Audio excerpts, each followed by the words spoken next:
Hey viewers, and welcome back to Let's Play Shadowrun Dragonfall, the director's cut. Last left off, we'd struck a deal between another Kiez to help us out, and vice versa. Gotten some guns back in exchange for some weapons, and, well, let's have a quick talk and see if anything's changed, shall we? Even from a distance, it is clear that something is not right with Lane. Coming closer, you see dried blood on his face and clothes, as well as a few discolored blotches that pass for bruises on a troll's skin. More noticeably, there's considerable damage to the man's left prosthetic leg, which he now tends to with tools as antiquated as the leg itself. What the hell happened? Nothing. It's nothing. Someone comes at me, thinks me weak, and I show him otherwise. Laying to one side, Lane's crutch is caked in more blood, and what appears to be bits of hair. Tell me who did this to you. Just a punk with some bad ideas. Forget about it. Are you sure you're going to be alright? I've suffered far worse, as you might imagine. I don't need you or anyone else babying me. Alright, I'll let you be. What do you want? I'll leave you be. Another round of cruise talking, maybe, viewers. Let's talk about your organization. Any donations? Not at the moment. How's Alexander doing? Okay, that's still the same, so some of the stuff I'm hoping will be the same. We can skip right through it because it's nice to do the development in the cruise, because again, this is why we're doing it. We're doing all the running actually to save our own asses from a dragon, apparently, but Simi Kim leans against a wall, her head downcast and her face lost in shadow. Sensing your presence, she looks up, revealing a black eye poorly covered by concealer, and she smiles at you. Hello, Renairen. How are you? Are you alright, Kim? I'm fine. Just another day in Berlin. Is there something going on around here? There's always something going on. It's the flux, right? Gives, takes.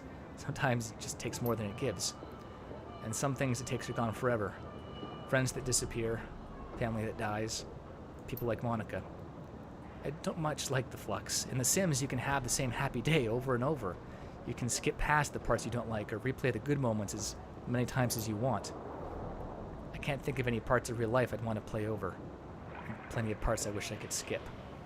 How'd you end up in the cruise? I don't know. I was living on the street since I was a kid. I had no family, no home. I got mixed up with some bad people. I had a bad day. Ended up owing them money. Too much money. I got beat up. Pretty bad. Needed a doctor, but he couldn't pay for one. Then I found Doc Escobal, or he found me, I can't really remember. He said he could help me.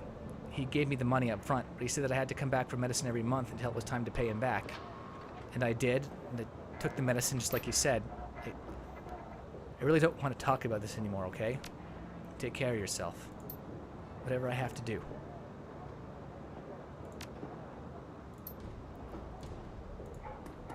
Man. Still nothing going on in Weinkeller, which I think may be German for wine cellar? Or I'm just stupid because it rhymes. And that's what I'm basing my decision on.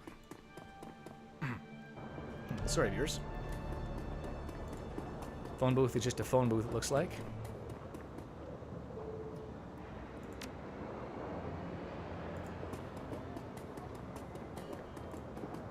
Let's see how Zach Flash is doing.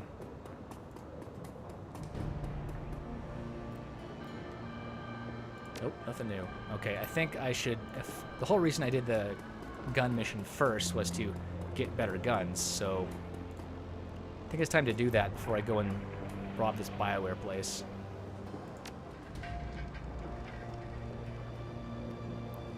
So first things first.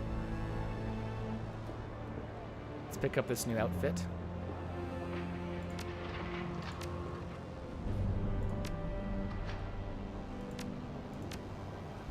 So one more armor, another range combat, some HP. More importantly, it's a trench coat. Trench coats are awesome. And whatever fits in that shoulder thing.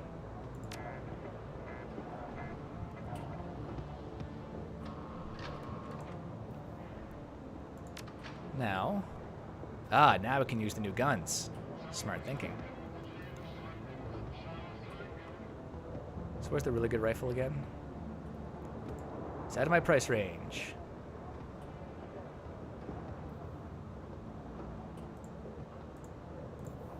Could buy this one, though. What can I sell?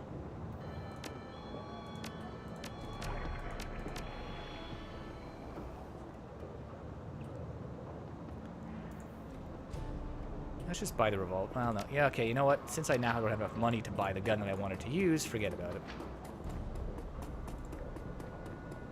Tip the dancer, as is my wont.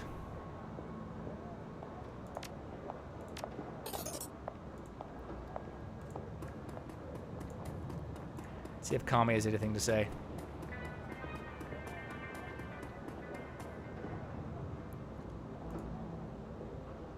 She's still busy.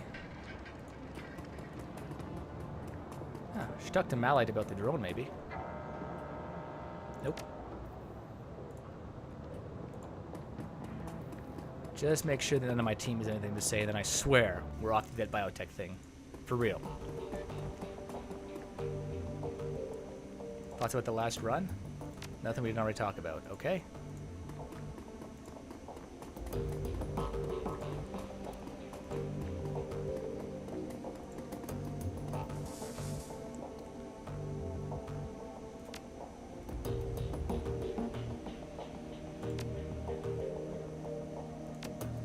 Ditch the hyper. Iger, anything to say? Nope. Glory? Nope. Okay, well. Pretty sure I know what all the answers are going to be, but... Oh, here we go. Renairen, greetings. Amsel peeks at you through a battered pair of old wire-rimmed glasses. There's something gentle about the man. With his silver hair and his tweed jacket, he looks more like an aging art history professor than he does like a criminal go-between. There's something I can do for you. I sent a man named Corn to talk to you. He runs things in the neighboring keys. There are hard times, and I promised him some rations. Ah, Corn, of the Rabengeister. Yes, in fact, I received a message from this man just a short while ago. If this is your wish, I will work with Samuel to coordinate a shipment of surplus rations to Gassenbrunnen. I did hear about Gunnari's missing shipments, by the way. Pardon me. If we are to aid Corn, I trust our misunderstandings with the Rabengeister have been resolved. Yes, and hope we've made some new allies as well. Today it's the Gassenbrunnen on hard times, but tomorrow it might be the Cruise Bazaar. A wise move, Renairen. I think Monica would have been proud.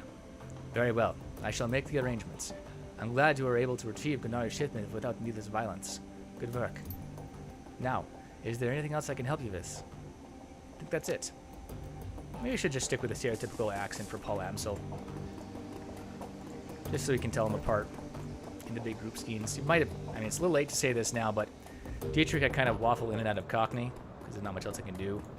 Glory is very monotone without much inflection. And then Iger is soft and angry. Blitz is just a little kind of high-strung. Let's go find that lab.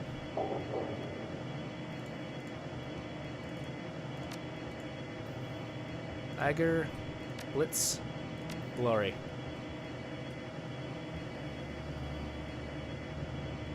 You're not Blitz, you're Dietrich. Blitz. There we go. Oh yeah, he's got Max, his drone.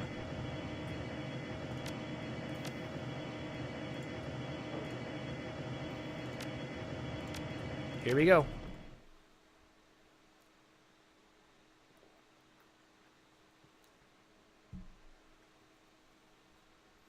Lockdown. The ride to the Adenauer Platz is a dismal one. Your only company on the train is an elderly dwarf in a ragged peacoat, and he spends most of his time muttering to himself. When the train rattles to a stop, he slowly rises from his perch and begins to hobble towards the doorway. The station itself isn't much different. An old, broken-down thing at the end of its useful life, feebly tottering toward obsolescence. This area of Berlin has clearly seen better days. A window of light shines down from the surface, and even that looks stale. Slowly, you begin to climb.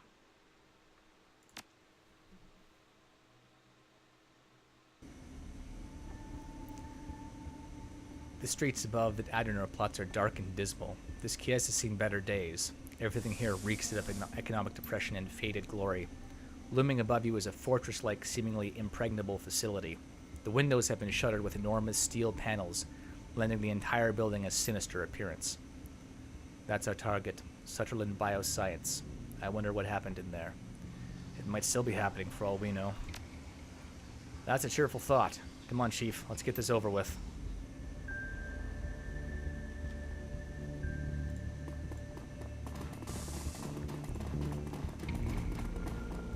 let's explore here and see what there is to see on the outside.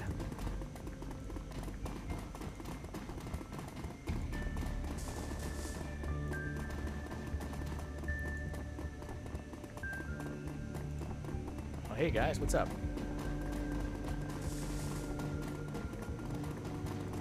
Apparently nothing, just hanging out.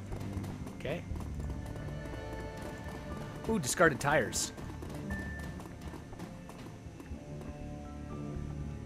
This pile of trash is steaming. Fetid waves of stench wash over you as you draw near.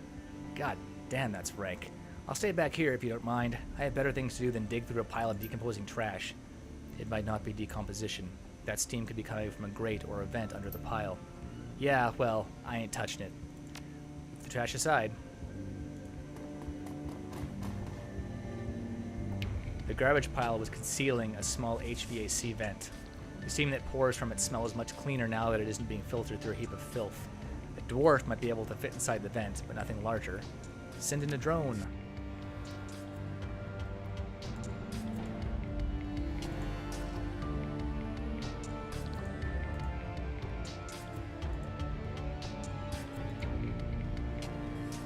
And this will be our way in.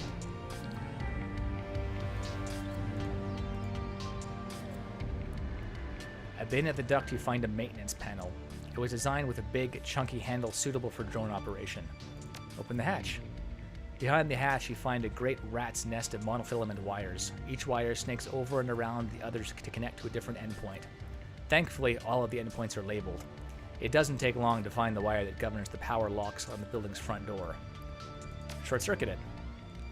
After a few seconds of fiddling with the wires, you are rewarded with a bright flash and a wisp of oily blue smoke. The light next to the words lock status door F fizzle out. The street level door should be accessible now. Back away.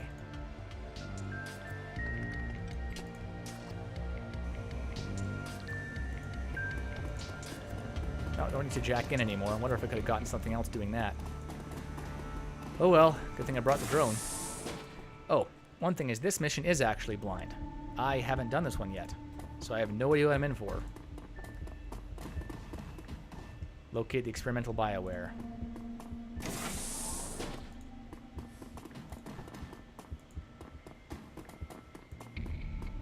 Yikes, a lot of cobwebs.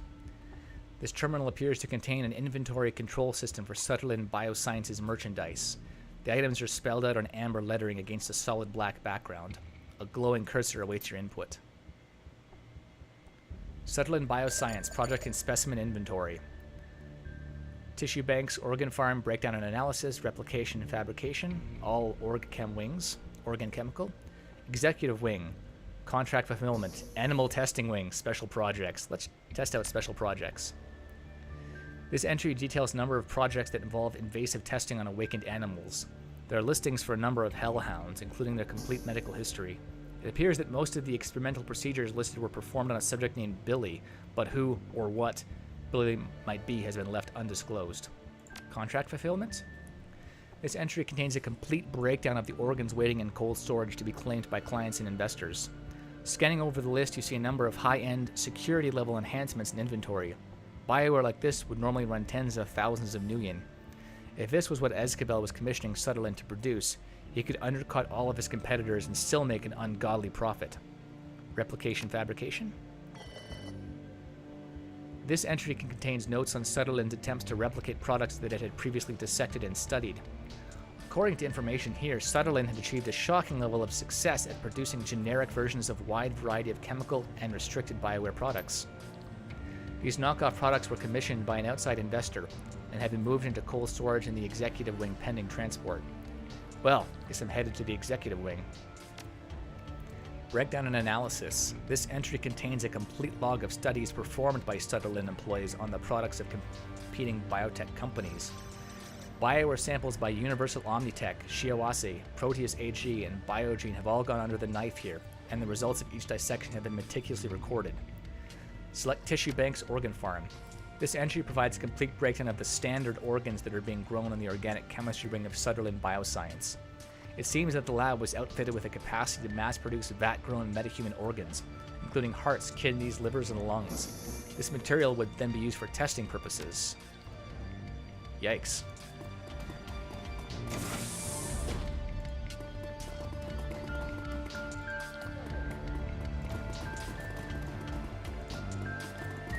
A lot of stuff here is locked. I think I brought a Decker. Observation terminal. This terminal governs the animal testing wing of Shadowrun Bioscience. Data entries concerning animal test subjects and the procedures performed upon them fill the menu screen. Hellhound and Basilisk testing protocols. Let's check out the Hellhound one. This entry contains notes on a variety of invasive test procedures that were performed on a kennel of Hellhound test subjects. There are several memos appended to the file. Apparently, the scientists working in the animal testing wing were less convinced that working with dangerous, fire-breathing animals could lead useful results than the executives were. And the basilisks? This entry covers the various forms of experimentation and testing performed on a Shadowrun's prized possession, a rare albino basilisk, acquired from an exotic animal dealer in Portugal. It appears that the basilisk was being used as the primary focus of a passion project at Shadowrun, an attempt to create a magically active piece of bioware. Why the executives in charge of the project felt that a basilisk would make an appropriate test subject is not clarified. The list of procedures performed on the creature is extensive, including a series of unanesthetized thoracic surgeries. That means they cut open its chest without any anesthetic, viewer. These guys are bad people. I can't save. That's no good. Keycard panel? Let's see. The door is locked by a high-tech mag lock with a swipe key access system, but the status screen indicates that the lock has been overridden by a local computer on the network. Fortunately, I have a Decker that can hack that. Your hack successfully unlocks the door.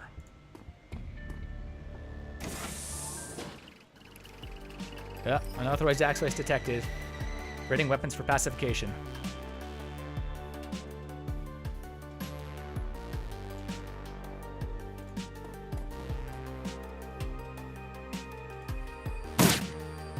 Really? That's kind of awful.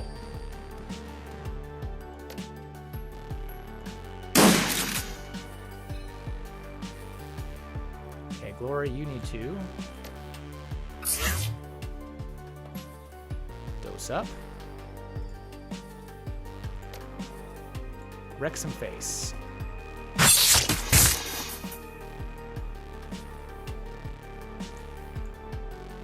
Now, can you?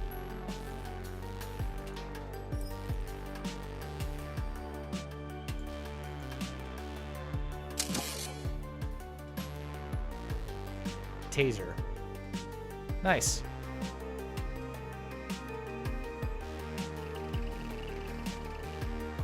This is my drone.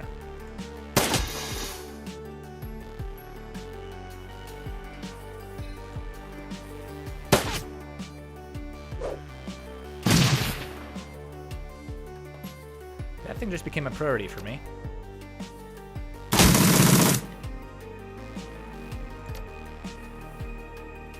Iger, could you kindly shoot that thing, please? Thank you, Iger. Twice the razor for a bit more damage. For more -2 damage, +5 stacked bleed. Well, that's kind of useless, so.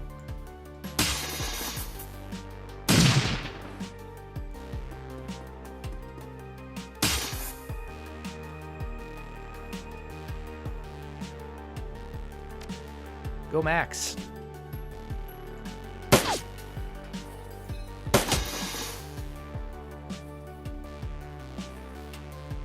We'll just let you... Actually, can you hack that guy? No, you can't. Okay, well, forget it then. Oh, you have marked target too now. Anyhow. Wow, that was feeble. Glory, this is all on you, I guess. 15 damage, -4 AP. Wow, that was savage.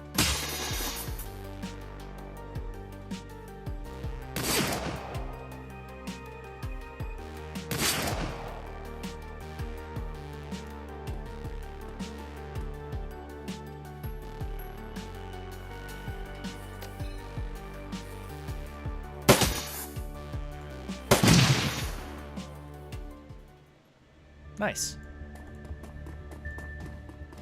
So that went okay.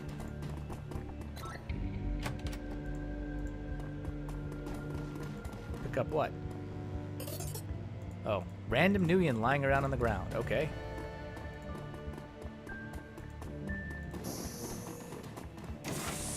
Whoa, what the hell? A wild-eyed young man in a tattered lab coat confronts you. His beard is bushy and unkempt, but bare patches of skin show through. You there? Who are you? He stalks towards you, his hands twitching. How dare you enter my domain?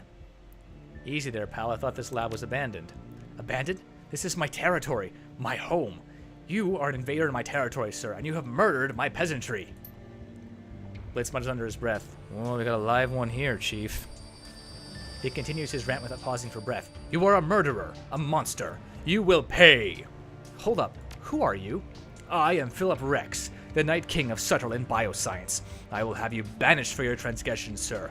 Banished to the underworld and left to the ravages of the all-powerful Billy. He pauses, blinking. Hold still while I fetch the robot that will banish you. Slow down there, Night King. What are you talking about?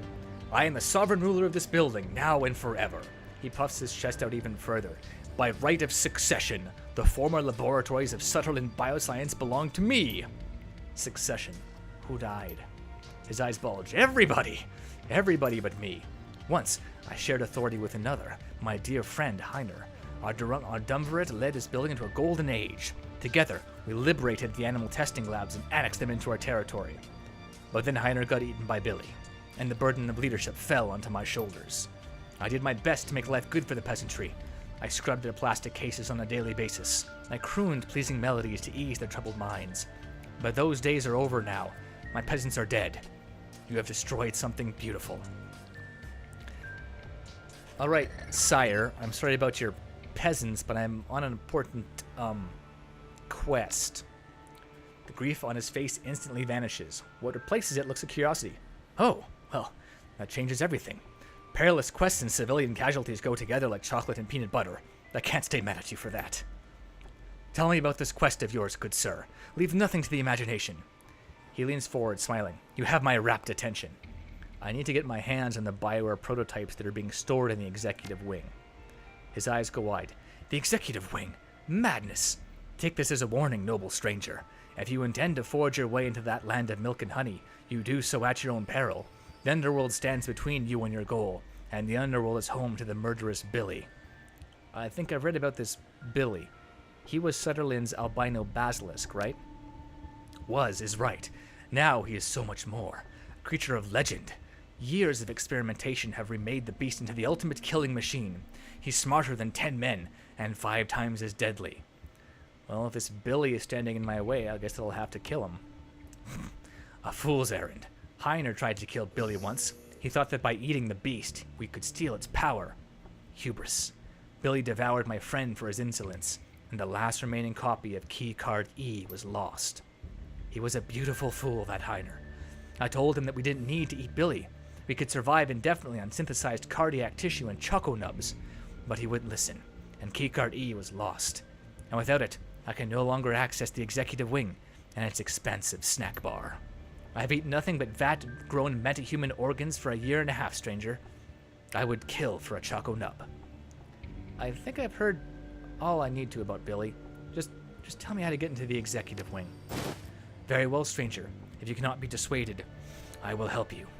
The ragged lab tech fishes in his coat pocket with a bony hand and produces a thin slip of plastic. He presents it to you with a flourish. This is my most prized possession, the incomparable Key Card B. Using this, you can descend to the underworld and face Billy. If you should survive the encounter, search for the long-missing Key Card E. Use it to reopen the executive wing, and I will see to it that you are richly rewarded.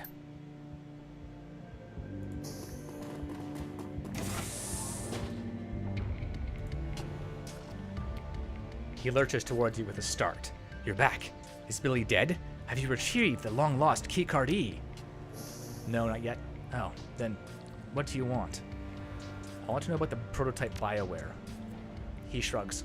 It's Bioware. Pretty standard stuff. Paint editors, trauma dampens, ortho skins, things like that. And all of it was reverse engineered from existing Bioware products, right? I read up on Sutherland's process. Yes, that's right. Knockoffs. He nods slowly. Dangerous work.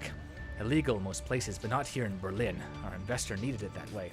Knockoff BioWare. Great. It was good stuff. High quality.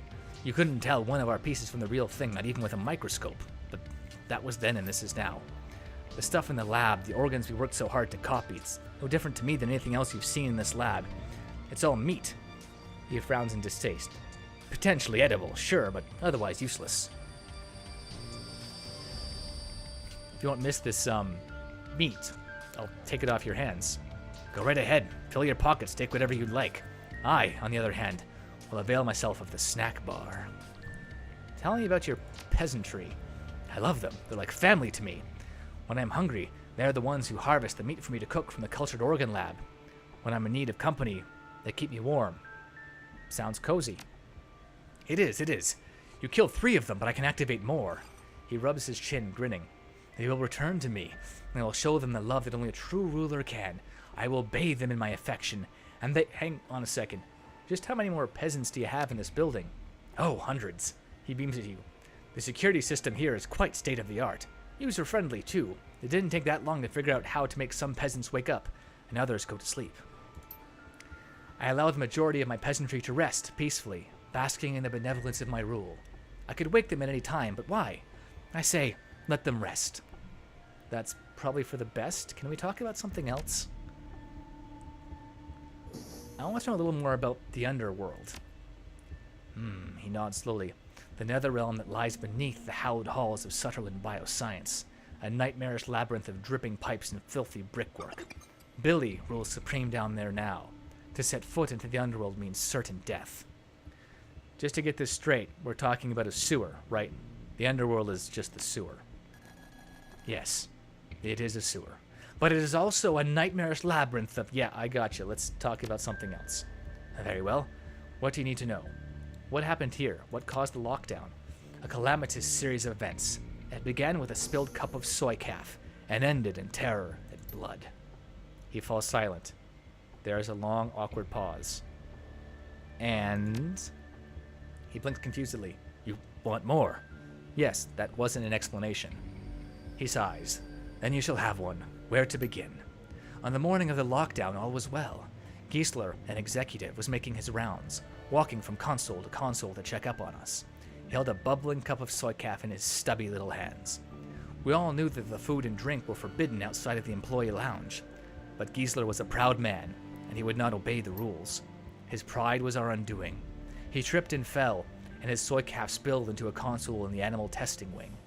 There was a terrible snap of shortening circuits, coupled with the stench of ozone.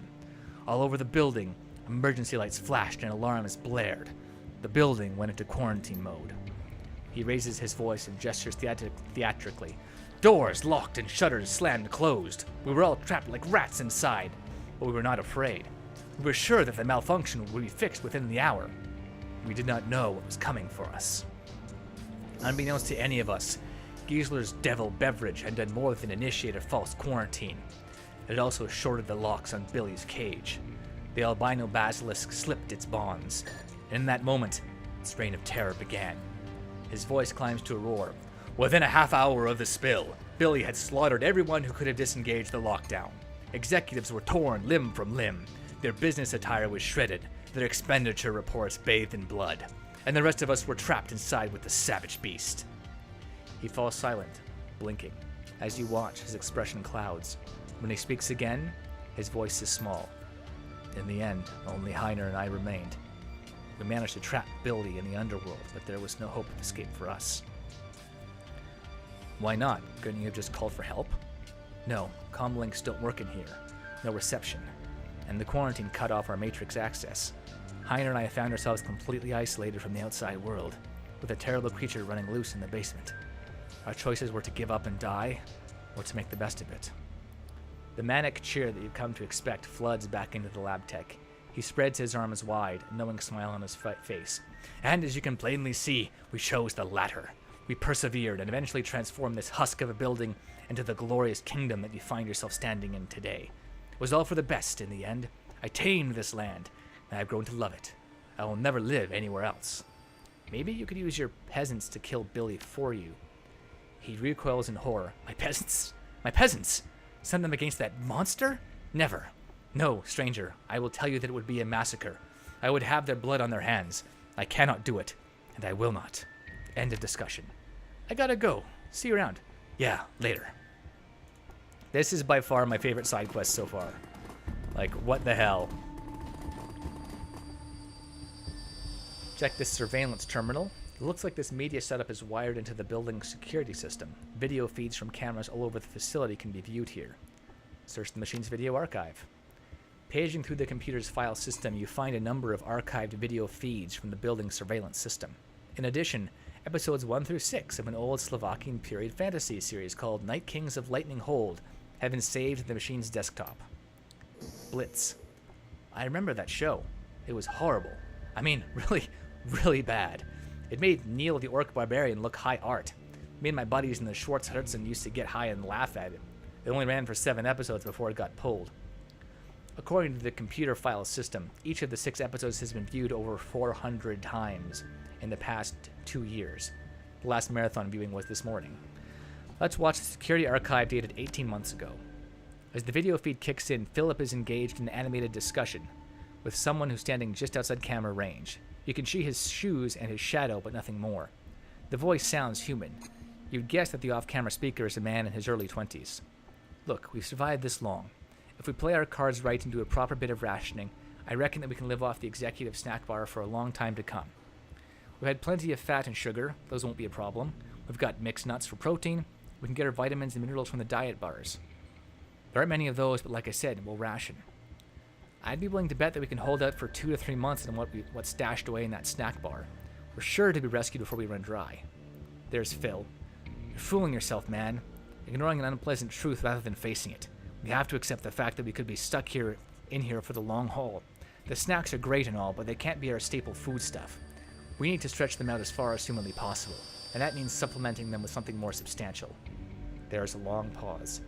You don't mean... Look, just think of it like farming, right? If we look after our crops, we'll always have enough food to eat. We have enough supplies on hand to keep the tissue cultures in the org chem wing growing indefinitely. What I'm talking about is growing meat for our own survival. That's all it is. Metahuman meat, Phil. Synthetic hearts and livers and kidneys, grown to be implanted into people like you and me. You're talking about eating people parts. It's fucking disgusting, and I won't do it. Unless you fancy dying of malnutrition, you're gonna have to. You know that as well as I do. Organ meats are rich in vitamins and minerals. Choline, CoQ10, vitamin D, bioavailable iron, all things that we're gonna need if we want to survive in the long term. You won't find much vitamin D in licorice sticks and choco nubs. You're talking like they're ever gonna rescue us. We're in Berlin, Heiner. What they? Who do you think is coming? We need to be prepared to survive here for a long time, maybe years, and that means making the most of the resources at our disposal. You're talking about resorting to cannibalism, man. No, I'm talking about eating meat. Oh, okay. Quick break here to rest my voice for a second and take a drink. Okay. 14 months ago, an image flickers onto the frame.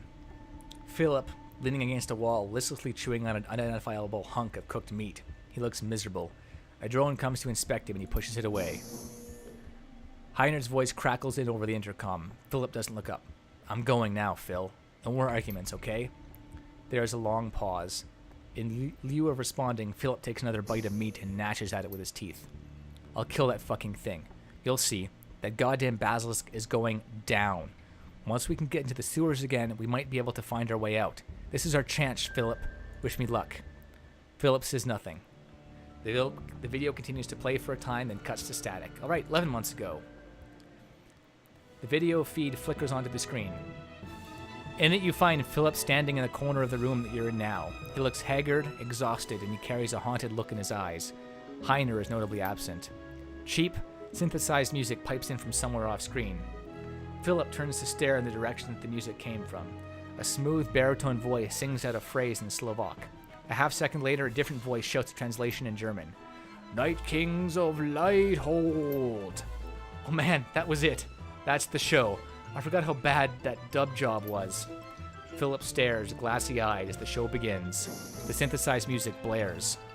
A deep, trollish voice actor rumbles out of the media's center's speakers. Troll actor. I, Titonius Rex, will defend my realm. I so swear it before my magic sword, Argonar. This I do swear. Elf actress. An alarmingly breathy, elvish voice sings out in response. But Titonius, the Jubithoth hordes will smite you if you stay. The people in that valley are only peasants. You needn't throw your life away for them. Flee with me into the enchanted wood of Trallasheen. Iger, please make this stop. My life is sworn to protect those peasants, she-elf. Run back to your enchanted trees if you will, but a Night King will never flee. But Titonius, her voice comes out in a lilting wail, you cannot die. I love you.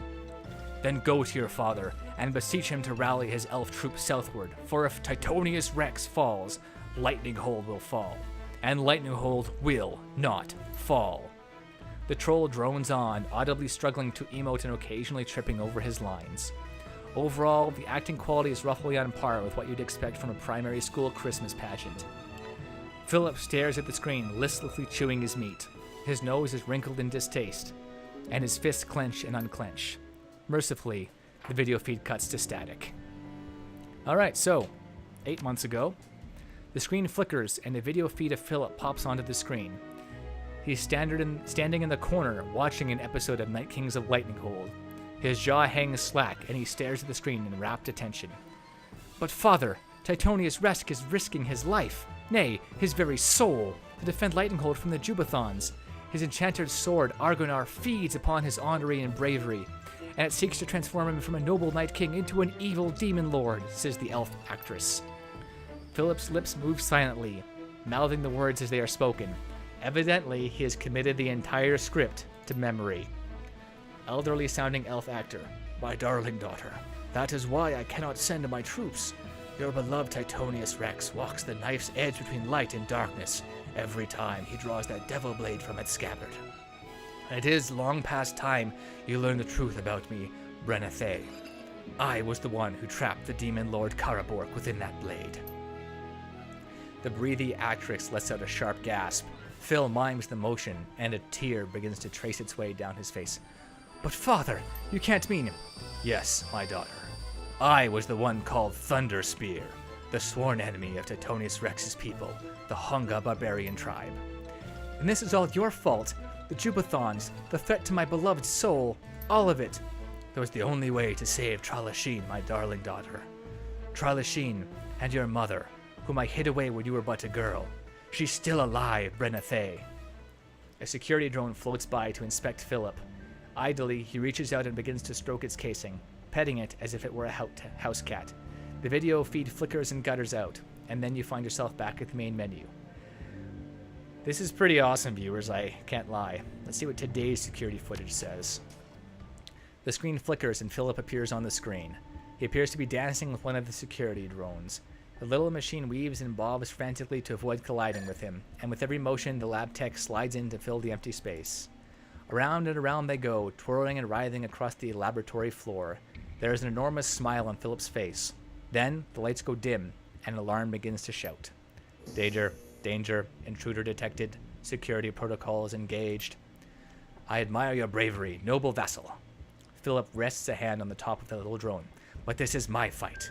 I, Philip Rex, will defend this land with my life. Indeed, with my very soul. Sir, please clear the area. Hostiles inbound. No, noble spirit. It is you who must. I repeat, clear the area. Hostiles inbound. He nods slowly, his face beaming with pride. Maybe you're right. I am already a Night King. Perhaps this is your time to shine. I will not rob you of this moment of glory. I will allow you your moment in the sun. And when you return victorious, I will grant you lands and titles to reward your heroism. Please clear the area. Philip turns and steps out of camera range. The drone is joined by two others, which wait in a holding position facing the camera. The picture breaks into static, and the video feed cuts off. Well, viewers, that is something else, I have to say. They definitely had something in mind when they were making this. A lot of cameras there. So I guess I have to descend into the basement.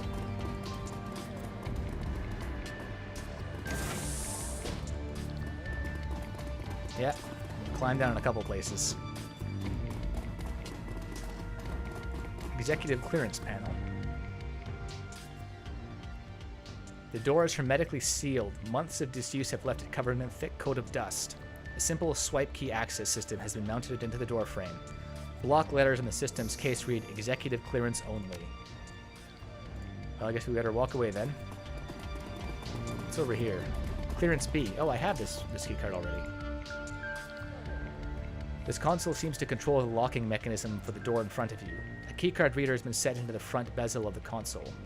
Text on the screen reads, keycard access, clearance level B. Well, I will swipe my clearance B keycard. The key panel's LED indicator blips to a more pleasant hue, and the door unlocks with a thunk.